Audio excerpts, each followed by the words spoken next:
Dans l'évangile de Jésus-Christ selon saint Matthieu.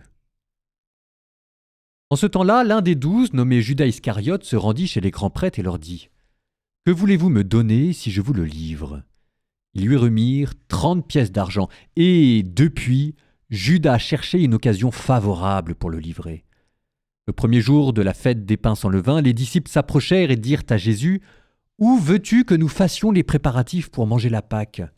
Il leur dit : « Allez à la ville chez un tel et dites-lui : le maître te fait dire, mon temps est proche. C'est chez toi que je veux célébrer la Pâque avec mes disciples. » Les disciples firent ce que Jésus leur avait prescrit et ils préparèrent la Pâque. Le soir venu, Jésus se trouvait à table avec les 12. Pendant le repas, il déclara : « Amen, je vous le dis, l'un de vous va me livrer. » Profondément attristés, ils se mirent à lui demander chacun son tour : « Serait-ce moi, Seigneur ?» Prenant la parole, il dit : « Celui qui s'est servi au plat en même temps que moi, celui-là va me livrer.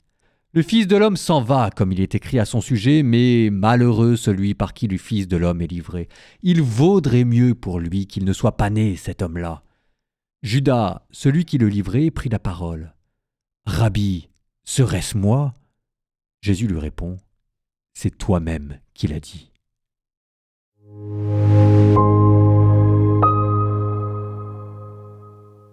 On appelle ça aujourd'hui la journée du traître, le mercredi des traîtres, parce que c'est là où Judas trahit Jésus. Je vous donne une citation de saint François d'Assise. « Les démons, ce ne sont pas eux qui ont crucifié Jésus, c'est toi qui avec eux l'as crucifié et le crucifies encore en te délectant dans les vices et le péché. » Catéchisme romain. Ça, c'était avant le catéchisme de l'Église catholique. Au XXe siècle, vous avez le catéchisme romain, c'est le catéchisme du Concile de Trente, c'est quelques siècles avant. Citation : « Nous devons regarder comme coupables de cette horrible faute ceux qui continuent à retomber dans leurs péchés, puisque ce sont nos crimes qui ont fait subir à notre Seigneur Jésus-Christ le supplice de la croix.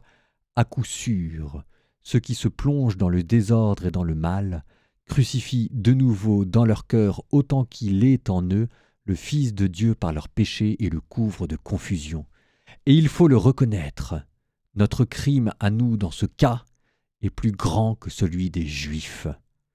Car au témoignage de l'apôtre, s'ils avaient connu le roi de gloire, ils ne l'auraient jamais crucifié. Nous, au contraire, nous faisons profession de le connaître.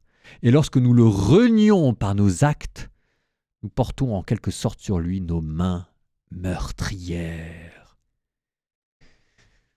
Mercredi saint, le mercredi du traître. Moi je dis, regardez si jamais vous avez prévu de vous confesser cette semaine.